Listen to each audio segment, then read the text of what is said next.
hace ya varias semanas, nosotros decíamos que este evangelio se asemeja a una película de acción.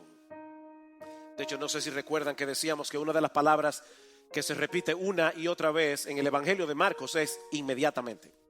Inmediatamente. Todo el tiempo nosotros vemos a Jesús en movimiento en el evangelio de Marcos, pasando con rapidez de una escena a la otra, porque Marcos quiere presentarlo como el rey que se hace siervo para dar su vida en rescate por muchos. Y un siervo siempre está en movimiento.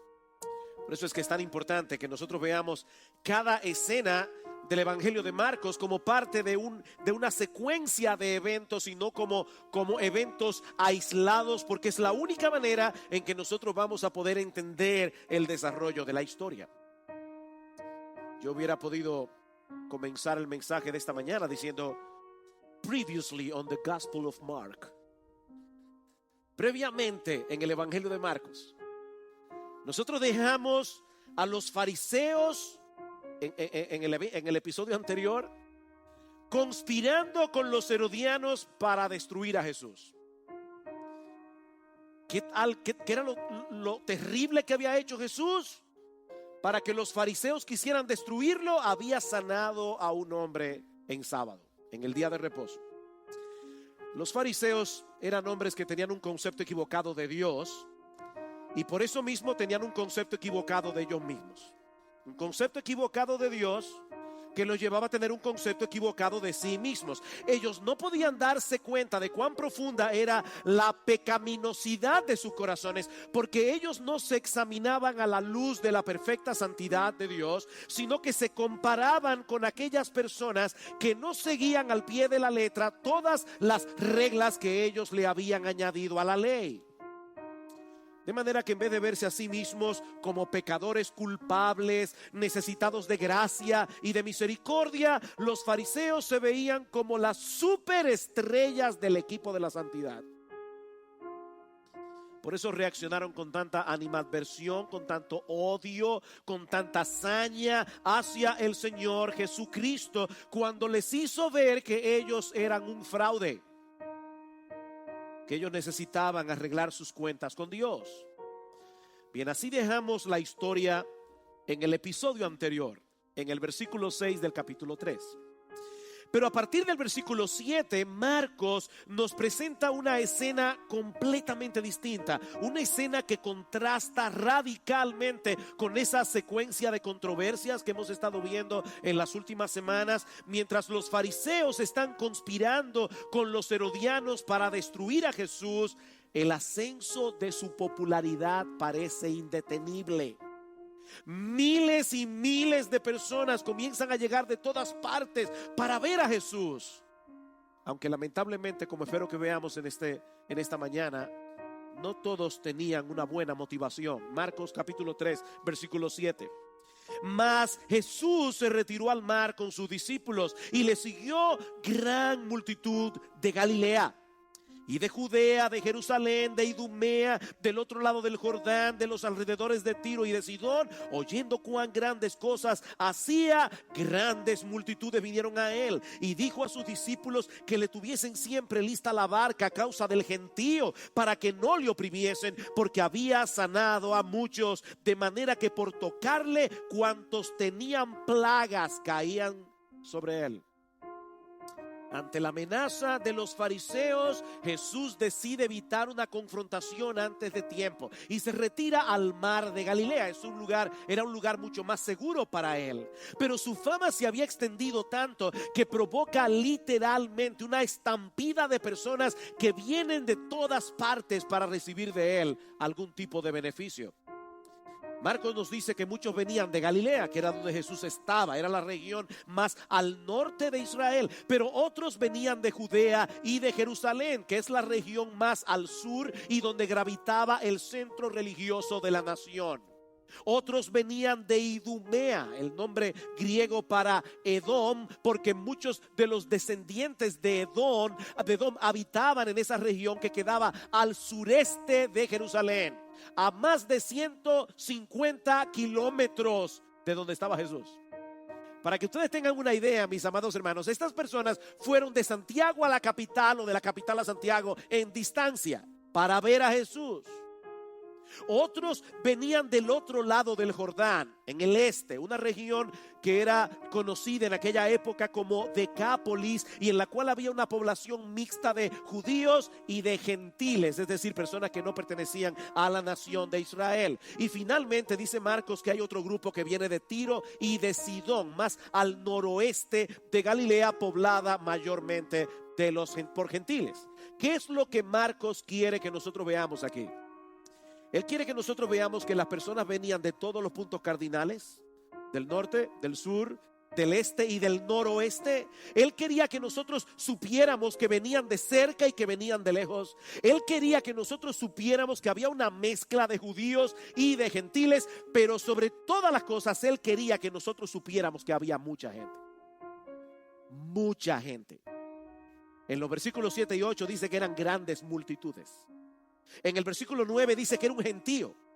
Y en el versículo 10 dice que había sanado a muchos. El Señor estaba en medio de miles y miles de personas que lo apretujaban. Miles y miles de personas que estaban haciendo todo lo que estaba a su alcance para poder llegar hasta Jesús. Noten el versículo 20, dice que se agolpó de nuevo la gente, de modo que ni aún podían comer pan. Es que no tenían tiempo de nada. Ustedes han visto esos dibujos de escuela dominical donde aparece Jesús en la ladera de un monte lleno de flores, con una ovejita en las manos y los niños alrededor mirándolo embelesado. Eso no tiene nada que ver con la realidad. Esa no fue la vida de Jesús, hermanos. La popularidad de Jesús había alcanzado un nivel tal que las multitudes se convirtieron en una amenaza. Noten una vez más el versículo 9. Dice que le dijo a sus discípulos que le tuviesen siempre lista una barca. ¿Por qué? A causa del gentío, para que no le oprimiesen literalmente. El texto griego dice para que no lo aplastaran. Para que no lo aplastaran.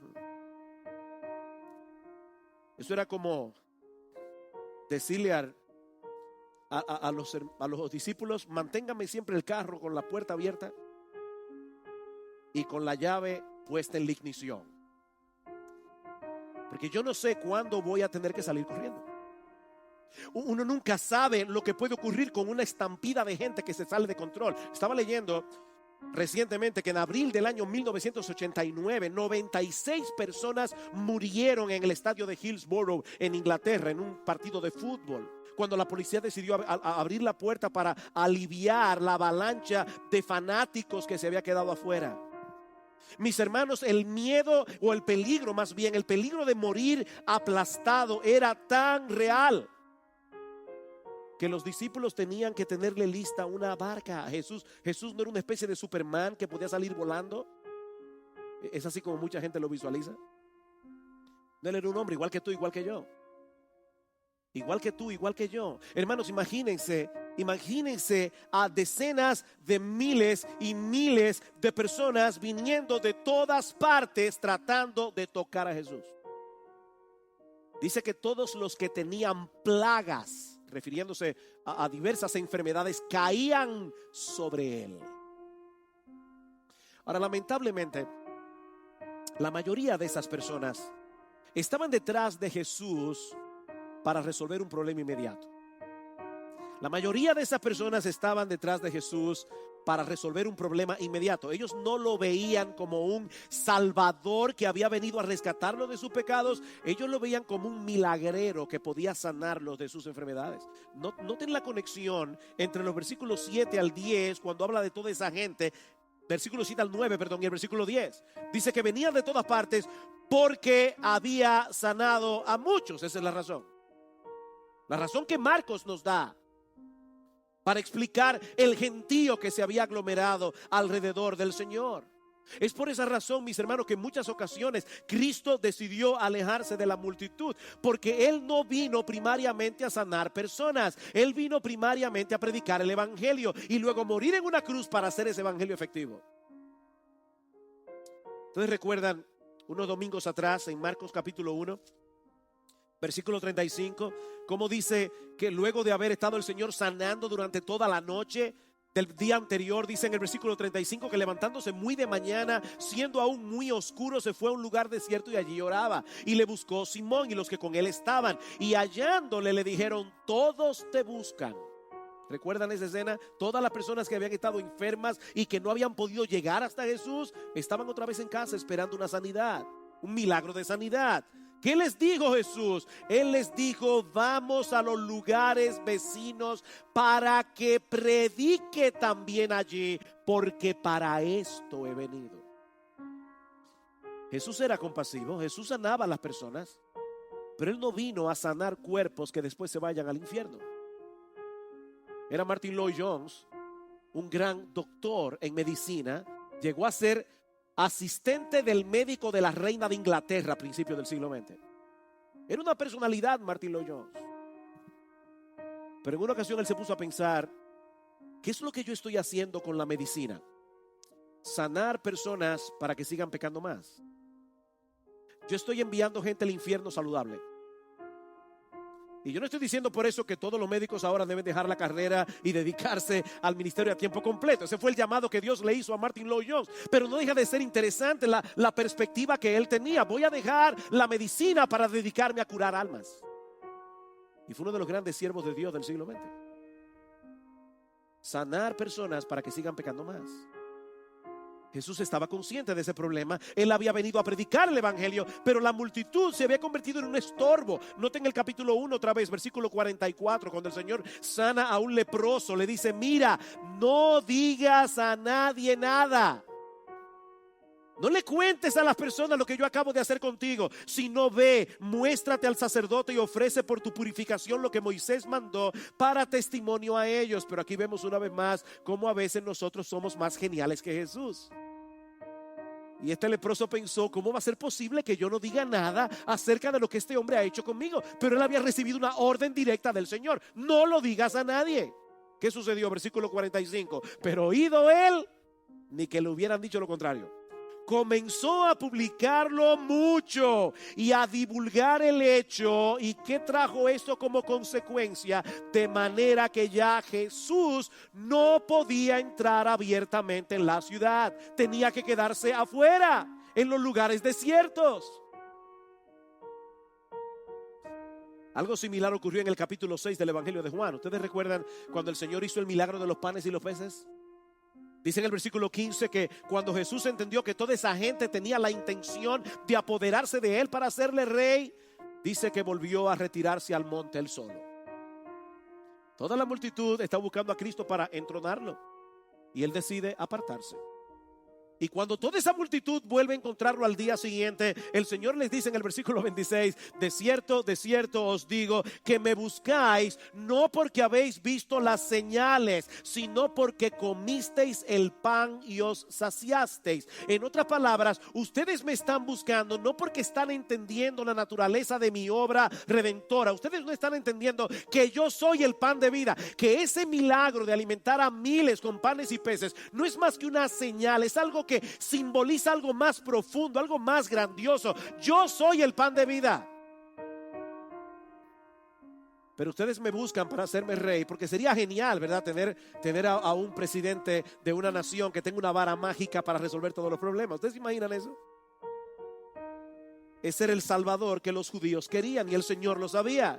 Lo que ellos querían no era un Salvador que los librara del pecado. Ellos querían una especie de genio de la lámpara de Aladino que resolviera todos sus problemas inmediatos.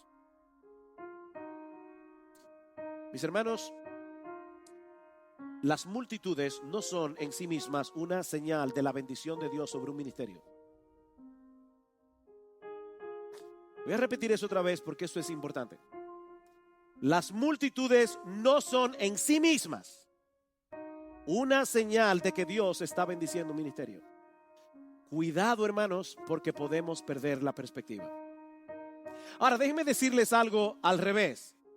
Tampoco es una señal inequívoca de que Dios está bendiciendo un ministerio que sean pocos. Porque alguien puede decir, aquellos son muchos porque han negociado el evangelio. Nosotros somos pocos porque somos fieles. No. No es el número lo que determina eso.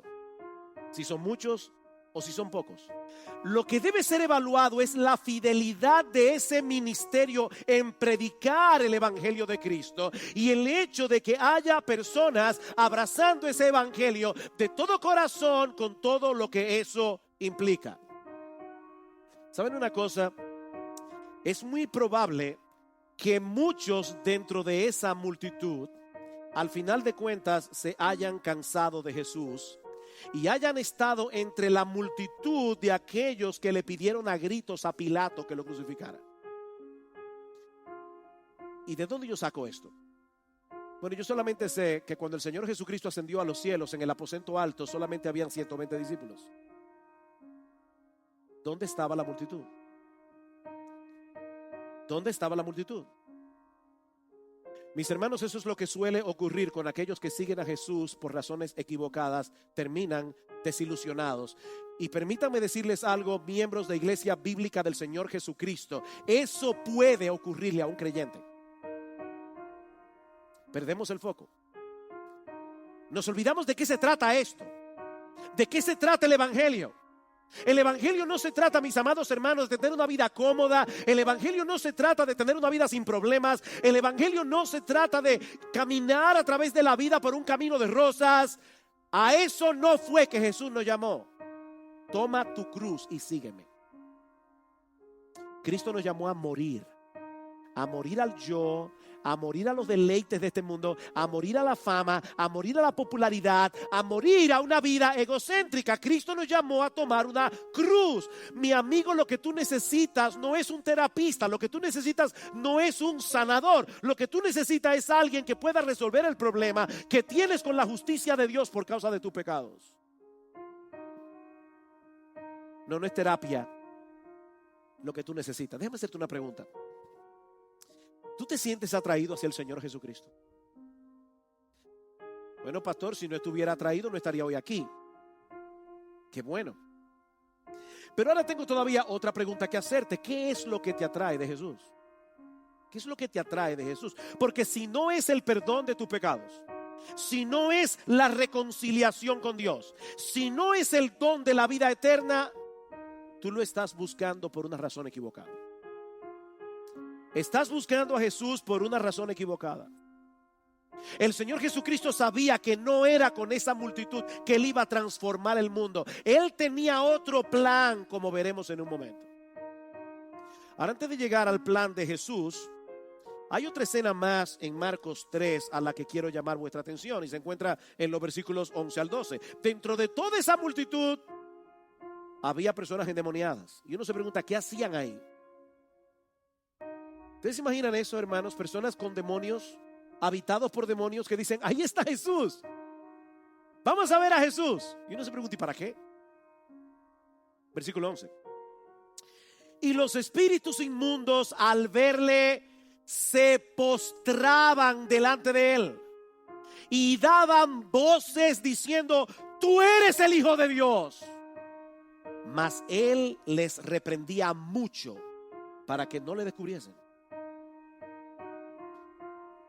Endemoniados que de repente comenzaron a proclamar a Jesucristo como el Hijo de Dios encarnado. Estos demonios reconocían a Jesús como aquel a quien ellos adoraban en el cielo antes de unirse a la rebelión de Satanás. Ellos reconocían a Jesús. El texto dice que se postraban delante de él, que le gritaban, tú eres el Hijo de Dios. Ellos sabían quién era Jesús. Ellos sabían la autoridad que Jesús tenía sobre ellos. En ese sentido, la teología de los demonios definitivamente era mejor que la de los fariseos.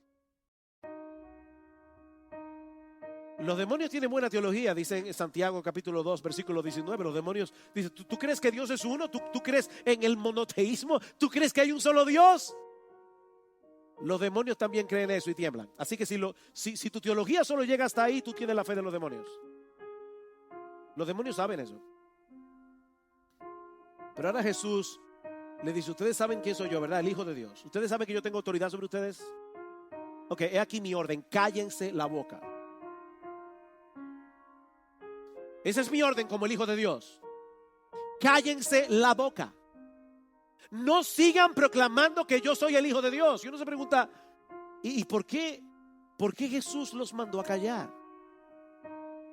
Porque los demonios no tenían ningún interés en que las multitudes reconocieran a Cristo como el Hijo de Dios.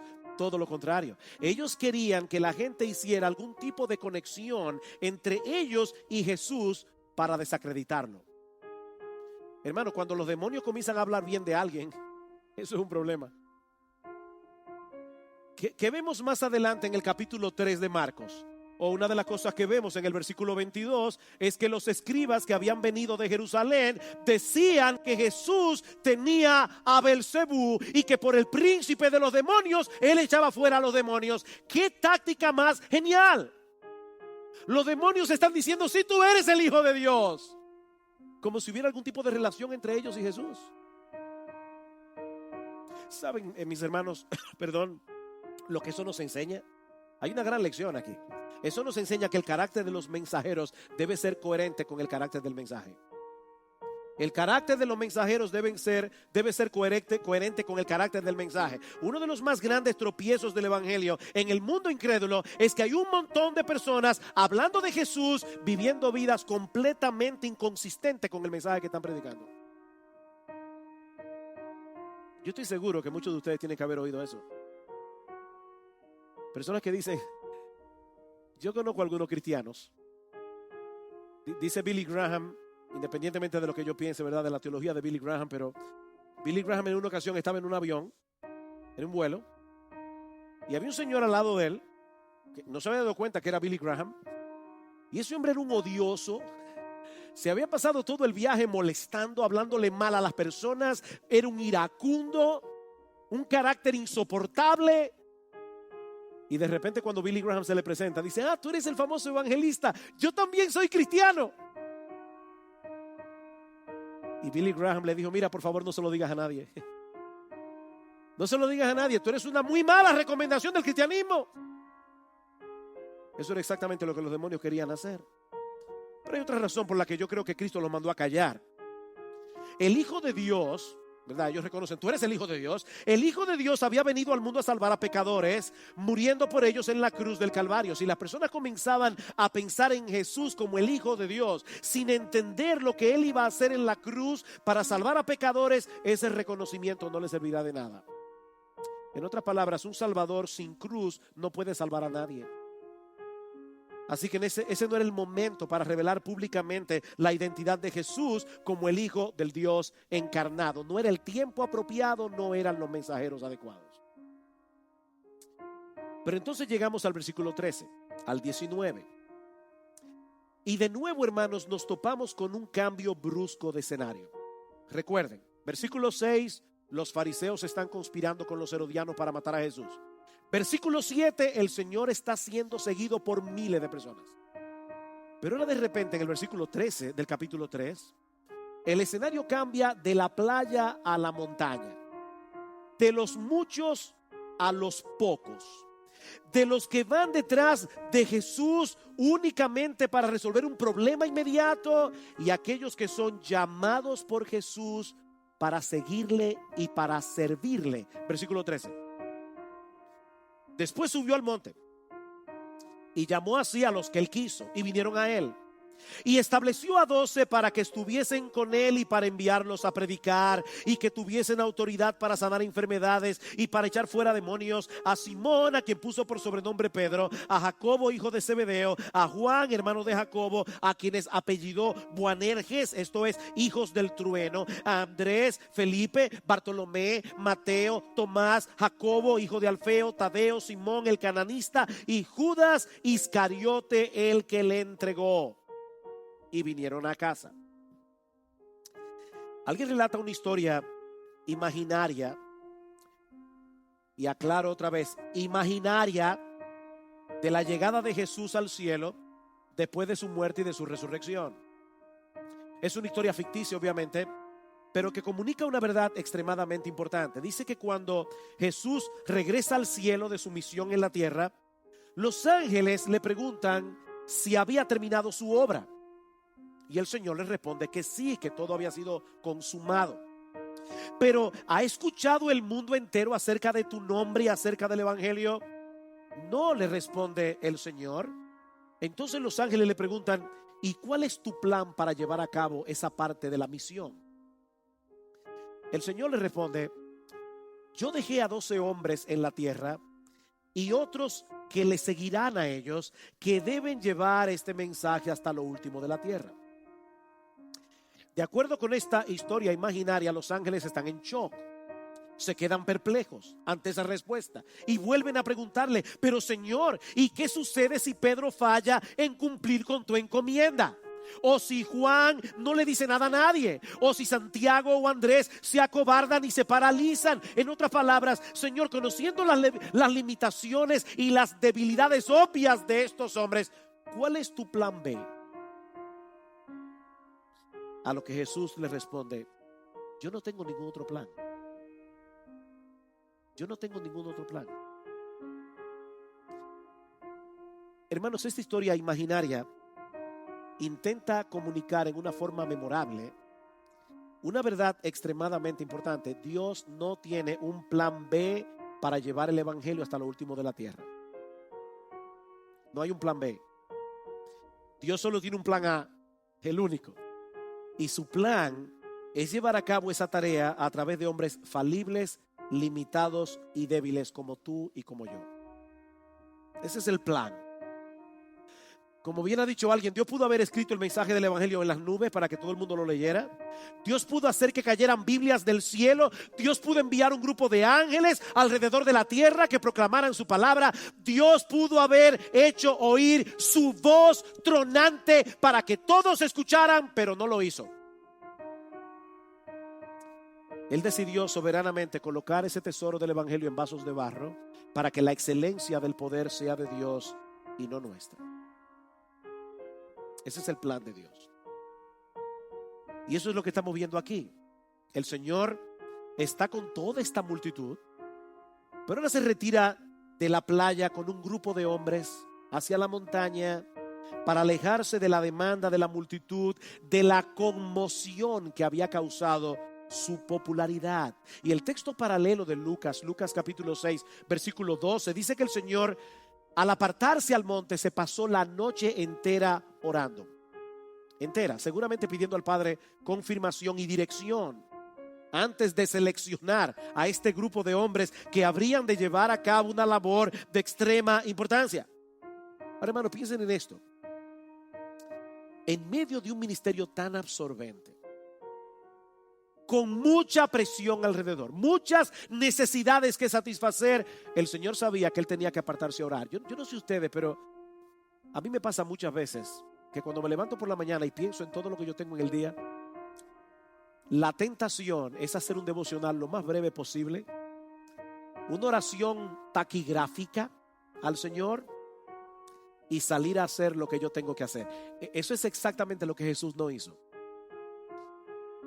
Él tenía algo muy importante que hacer y Él sabía que no podía hacerlo sin orar. Para Él no era una pérdida de tiempo en medio de un itinerario cargado. Él sabía que la ayuda de su Padre era imprescindible para poder hacer su obra.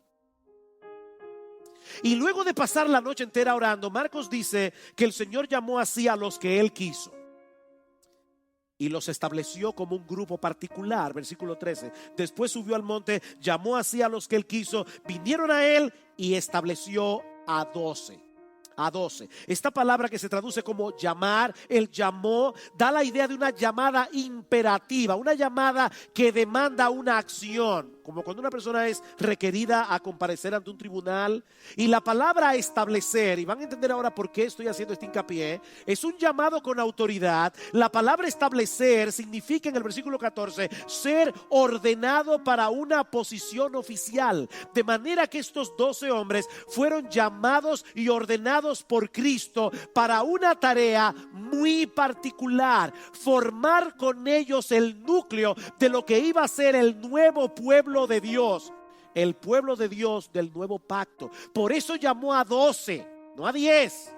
no a 14, a 12, como los 12 patriarcas de las tribus de Israel. Muy probablemente fue por esa misma razón que este evento ocurrió en el monte. ¿Ustedes recuerdan lo que pasó en Éxodo 19 cuando Dios llama al pueblo para venir a ser su pueblo especial precisamente al monte Sinaí? En otras palabras, mis hermanos, Dios estaba formando aquí un nuevo Israel. Estos hombres habrían de colocar el fundamento de la iglesia, como dice Pablo en Efesios capítulo 2, versículo 20 al 22. Y en ese sentido, mis hermanos, ese ministerio apostólico es irrepetible. Hoy día hay personas que no están conformes con el título de pastor. Ellos son apóstoles. Mis hermanos, eso es completamente distorsionar la doctrina apostólica del Nuevo Testamento. Dice Pablo en Efesios 2 que los apóstoles pusieron el fundamento de la iglesia. ¿Cuántas veces se coloca el fundamento de una edificación? Una sola vez y para siempre. Nosotros somos una iglesia católica, apostólica, evangélica. Somos católicos porque nuestra iglesia es universal. Esa es la idea de la palabra católico. No somos católicos apostólicos romanos. Somos católicos, somos apostólicos porque la iglesia está construida sobre el fundamento de los apóstoles que nosotros tenemos en el Nuevo Testamento, y somos evangélicos. ¿Tenemos apóstoles en el día de hoy? Sí, aquí en la Biblia, no en ningún otro lugar. No hay apóstoles.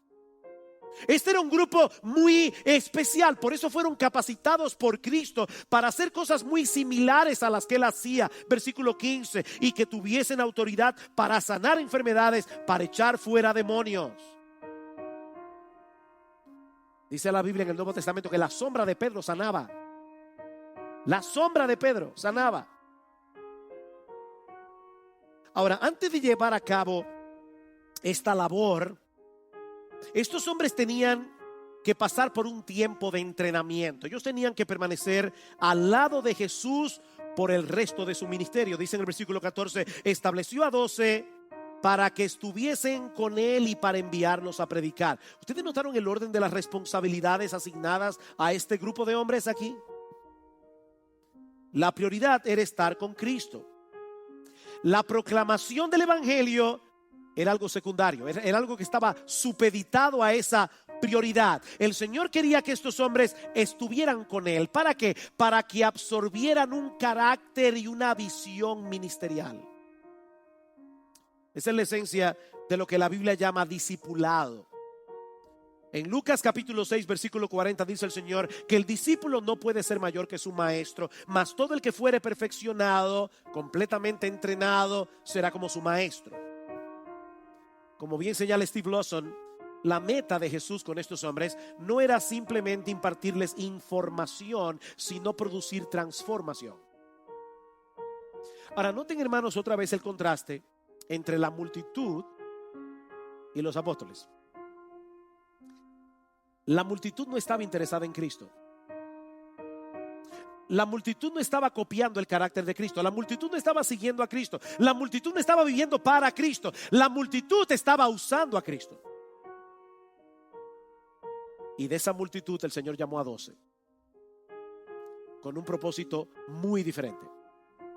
Cristo quería que estos hombres pensaran como Él, creyeran como Él, vivieran como Él, enseñaran como Él, oraran como Él y predicaran como Él, para que luego esos mismos hombres se reprodujeran en otros que pensaran como Cristo, hablaran como Cristo, vivieran como Cristo, oraran como Cristo, hablaran como Cristo, predicaran como Cristo. Segunda Timoteo capítulo 2 versículo 2, Pablo le dice a Timoteo: Timoteo, lo que has oído de mí ante muchos testigos, esto encarga a hombres fieles que serán idóneos para enseñar también a otros. Ese fue el plan maestro del Señor para llevar el mensaje del evangelio hasta lo último de la tierra. Yo quiero que ustedes estén conmigo. De hecho, en el versículo 7 de Marcos 3 dice que Jesús se retiró al mar con sus discípulos. En el versículo 9 dice que dijo a sus discípulos. Ellos estaban con Jesús. Ellos querían que los discípulos vieran de primera mano la presión del ministerio. Yo quiero que ustedes estén conmigo. Mis hermanos, cuando los pastores decimos que lo que queremos para Iglesia Bíblica del Señor Jesucristo, para esta iglesia, es que nosotros lleguemos a ser una comunidad de discípulos que hace discípulos, es a eso que nos referimos. Nosotros no queremos ser una iglesia llena de gente. Nosotros queremos ser una iglesia, una comunidad de discípulos que hace discípulos. Es distinto. Pastor, pero ustedes no quieren que vengan más personas a la iglesia. Por supuesto que sí. Yo quisiera que esta iglesia se abarrotara de personas que vinieran a escuchar el evangelio. De hecho, mi amigo, si tú estás aquí en esta mañana visitándonos en este culto de adoración, yo quiero que tú sepas que para nosotros es una alegría que tú estés aquí. Es un gozo que tú estés aquí. Pero mis hermanos, el punto es que la meta nuestra como iglesia no es tener un montón de personas congregadas. Lo que nosotros queremos es congregar a un grupo de discípulos. De discípulos. Y lo primero que envuelve el discipulado es un llamado personal a la salvación a través de la fe y del arrepentimiento. Es un llamado a salir del mundo para seguir a Cristo. Es un llamado a tomar tu cruz. Eso no era lo que la multitud quería. La multitud quería sanidad, la multitud quería beneficios inmediatos. Pero Cristo está llamando a estos hombres a tomar su cruz. Vayan conmigo un momentito a Lucas capítulo 14. Lucas 14. Miren, hermanos, cuando la meta de una iglesia es estar llena de gente, tarde o temprano vamos a tener que comenzar a acomodar el mensaje. Tarde o temprano vamos a tener que hacer cambios fundamentales, porque el inconverso no ama el evangelio. Él no ama al Jesús que nosotros proclamamos. Lucas capítulo 14, versículo 25. Grandes multitudes iban con él. ¿Y qué hizo Jesús? Volviéndose les dijo: escúchenme bien, todos y cada uno de ustedes. Si alguno viene a mí y no aborrece a su padre y madre y mujer e hijos y hermanos y hermanas y aún también su propia vida, no puede ser mi discípulo. Y el que no lleva su cruz y viene en pos de mí, no puede ser mi discípulo. ¿Tú viste eso? Cristo demanda tal lealtad hacia Él que en comparación con Él todas tus relaciones se convierten en aborrecimiento. Cristo no nos está pidiendo que aborrezcamos a nuestra esposa, que aborrezcamos a nuestros hijos, que aborrezcamos a nuestros padres. Obviamente no. Pablo dice: maridos, amad a vuestras mujeres como Cristo amó a la iglesia. El quinto mandamiento es: honra a tu padre y a tu madre. El punto es que en lo que respecta a nuestra relación con Cristo, nuestro amor por Él debe estar en un nivel tal que todas nuestras relaciones humanas deben parecer aborrecimiento. Y en el versículo 33 dice así: pues cualquiera de vosotros que no renuncia a todo lo que posee, no puede ser mi discípulo. Hermano, yo me pregunto de verdad si algunas iglesias estarían tan llenas de personas como lo están si predicaran ese mensaje.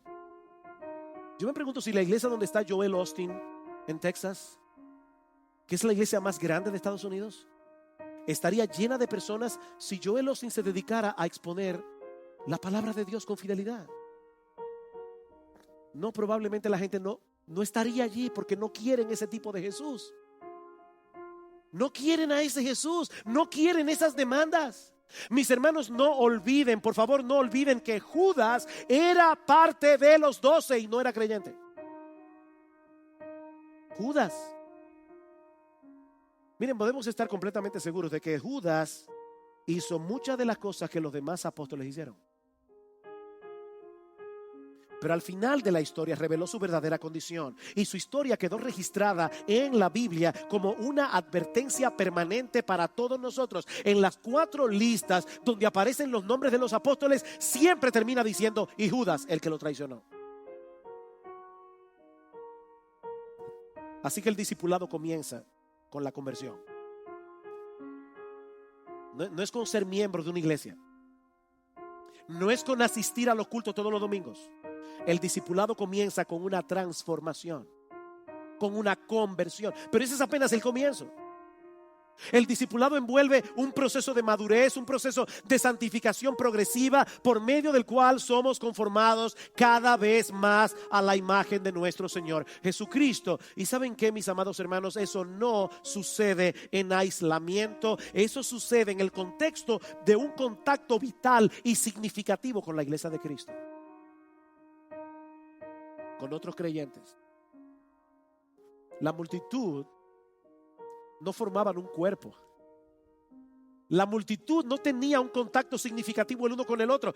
La única preocupación de esa gente era tocar a Cristo para ser sanados.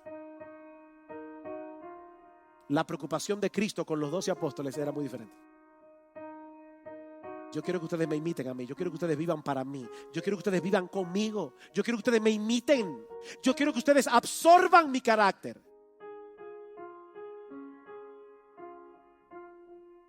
Lo que estos hombres aprendieron de Jesús, no lo aprendieron a través de un curso por correspondencia. Ellos lo aprendieron en contacto directo con Jesús. De manera, hermanos, que una comunidad de discípulos que hace discípulos es una iglesia en la que todos sus miembros están envueltos en ese proceso de un modo u otro, donde todos se ayudan mutuamente para alcanzar la madurez, cada uno según el don que tiene. Eso es lo que nosotros queremos como iglesia. Queremos que sea una iglesia grande, ojalá. Cada alma salvada es un alma rescatada del infierno. Ojalá que hayan miles y miles aquí en este lugar, que no quepamos en este lugar. Pero ojalá que la mayoría de esas personas estén aquí porque son discípulos. Verdaderos discípulos. Miembros de un cuerpo. Su nombre no está en una lista de miembros simplemente. Son miembros de un cuerpo. ¿Qué dice Pablo en Efesios capítulo 4 versículo 11? Cristo ha dado a la iglesia pastores y maestros. ¿Para qué? Para que esos pastores y maestros equipen a los santos, para que los santos hagan la obra del ministerio hasta que todos lleguemos a la unidad y a la estatura del varón perfecto que es Cristo. ¿Y cómo ocurre eso? Dice Pablo en el versículo 16, cuando todos los miembros de ese cuerpo están usando sus dones para beneficiar al otro. Ay, pastor, es que yo me siento tan inadecuado. Yo me veo a mí mismo y veo otros hermanos que son tan capaces, pero yo, si esa es tu forma de pensar, yo te pido que examines otra vez esta lista de los 12 apóstoles, porque esto no era lo que nosotros llamaríamos hoy un dream team. Mira otra vez la lista de los 12 apóstoles. Porque si hay algo que llama poderosamente la atención en esa lista de nombres, es que no hay nada que llame la atención. Nada que llame la atención. Estos hombres eran individuos ordinarios, totalmente ordinarios, a quienes Jesús separó del resto para hacer por medio de ellos una obra extraordinaria. En otras palabras, fue el llamado de Cristo lo que hizo la diferencia, no sus capacidades. Fue el llamado de Cristo. De hecho, no deja de llamar la atención lo disímiles que eran unos de otros en este grupo, en trasfondo y en personalidad. Algunos eran impetuosos como Pedro, otros tenían un bajo perfil como Andrés, algunos eran hombres maduros y experimentados, otros como Juan apenas rondaba los 20 años de edad cuando Cristo lo llamó a ser apóstol. ¿Oyeron esos jóvenes? Juan tenía 20 años cuando Jesús lo llamó a ser apóstol. Y cuidado, algunos dicen que eran 16, haciendo cálculos. Simón el Celote pertenecía al ala revolucionaria cuando era inconverso. Mateo había sido un publicano, agente del imperialismo. Como dice alguien, Jesús aceptó a los extrovertidos y a los introvertidos, a los que eran políticamente conservadores y a los que eran políticamente liberales, porque no era la similitud en personalidad o en persuasiones políticas el factor que los unía. El factor que los unía era la persona de Jesús. Eso era todo. Así que no puede haber ningún creyente en este lugar, verdadero creyente, que no tenga una labor que hacer para beneficio del resto del cuerpo. Mi hermano, piensa a quién tú beneficiaste esta semana que pasó. Recuerden, los creyentes podemos perder el foco. Nosotros podemos estar detrás de Jesús como la multitud. ¿Qué es lo que Jesús va a hacer por mí? ¿Qué es lo que la iglesia, el cuerpo de Cristo va a hacer por mí? Pero lo que yo te estoy preguntando es, ¿qué estás haciendo tú por el beneficio de la iglesia? Que tú eres parte de un cuerpo. ¿Qué somos? ¿De la multitud o de los discípulos? Ese es el contraste aquí. ¿A qué grupo perteneces tú? No, pastor, mi problema es muy diferente. Miren, la razón por la que yo he decidido mantenerme al margen de la iglesia es que yo he sufrido muchas decepciones. Bienvenido al club. Mire, pastor, cuando uno se dedica a servir a los demás, tarde o temprano será decepcionado. ¿Y sabe, pastor, qué es lo peor? Que muchas veces los que más te hacen sufrir son las personas a las que tú le dedicas más tiempo. ¿Ese es tu problema? Mira la lista otra vez. Comienza con el apóstol Pedro, un verdadero creyente, un verdadero discípulo que negó a Jesús 3 veces. Y termina con Judas, un traidor que nunca pasó por una verdadera conversión, a pesar de haber estado al lado del Señor Jesucristo por casi 3 años. Mira, mi hermano, Cristo entiende tus decepciones, porque Él también ha sido decepcionado más de una vez. Y no por los Pedros y por los Judas únicamente. Él ha sido decepcionado por ti y por mí. ¿O no es así?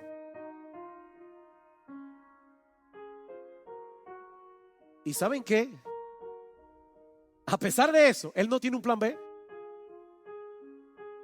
Él sigue teniendo un plan A, el único que tiene para llevar su evangelio a lo último de la tierra. Somos tú y yo. No hay un plan B, solo hay un plan A. Qué duro cuando Cristo llama a Pedro y le dice: Pedro, ven acá. Después de su resurrección, ¿tú me amas? Ese mismo Pedro que unos días antes me ha dicho: mira, Señor, aunque todos estos te traicionen, yo nunca te abandonaré. Pedro niega a Jesús. Y qué duro debe haber sido cuando el gallo canta. El Señor está ahí siendo masacrado por los soldados romanos. Y ahí en medio de su dolor Jesús estaba pensando en Pedro. Y cuando canta el gallo, Jesús busca entre la multitud dónde está Pedro. Y lo mira directamente a la cara. Y cuando Pedro ve esa mirada, no puede hacer otra cosa que salir afuera y llorar amargamente. Cristo resucita y lo llama: Pedro, ven acá, ¿tú me amas? Sí, Señor, tú sabes que yo te quiero. Apacienta mis ovejas. Pedro, yo voy a seguir confiando en ti. Apaciéntame. Ese es Jesús, hermanos.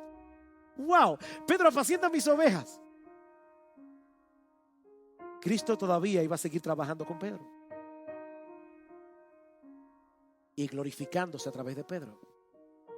Nosotros somos miembros de un cuerpo, hermanos. Por más decepciones que recibamos, nosotros sabemos que algún día vamos a estar en la presencia del Señor y escucharemos sus palabras: bien, buen siervo y fiel. En lo poco fuiste fiel, en lo mucho te pondré, entra en el gozo de tu Señor.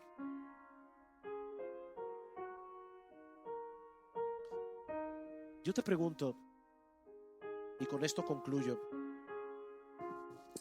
a la luz de lo que hemos visto hoy aquí y la semana pasada, ¿con cuál de estos grupos que aparecen en la historia te identificas tú? ¿Con los fariseos y herodianos que querían deshacerse de Jesús? No, pastor, no. Imposible. ¿Con las multitudes que iban detrás de él para resolver sus problemas inmediatos únicamente? o con aquellos que fueron llamados por Jesús para seguirle y para servirle? ¿En cuál grupo estás tú? Porque no hay otra opción.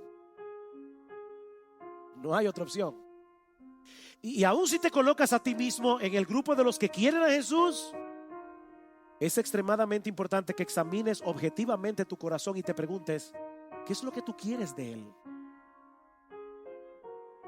¿Qué es lo que tú estás buscando de Jesús? ¿A un terapista o a un salvador? ¿A un genio de la lámpara de Aladino que resuelva todos tus problemas inmediatos, o a un Señor que te gobierne? ¿Qué es lo que tú quieres de Jesús? Hermano, yo repito, los creyentes no están exentos de perder el foco y de comenzar a buscar a Jesús por motivos equivocados. Y cuando eso pasa, tarde o temprano seremos decepcionados, porque Cristo dijo: en el mundo tendréis aflicción. Cristo nos llamó a cargar nuestra cruz.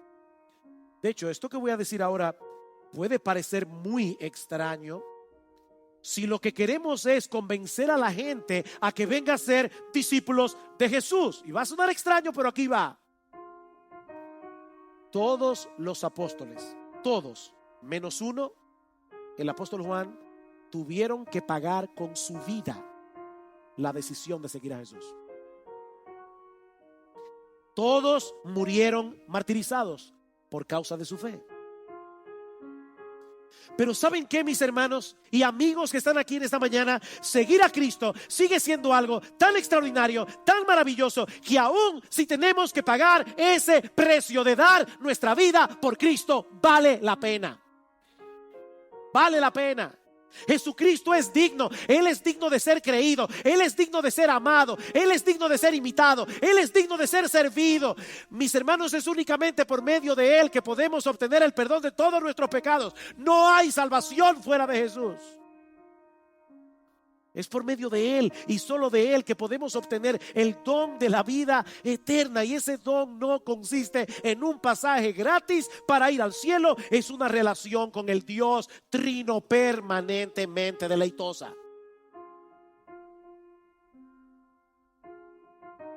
Esta es la vida eterna, Juan 17. Que te conozcan a ti, el único Dios verdadero, y a Jesucristo, a quien has enviado. ¿A cuál de los dos grupos perteneces tú? ¿Al de la multitud o al de los verdaderos discípulos?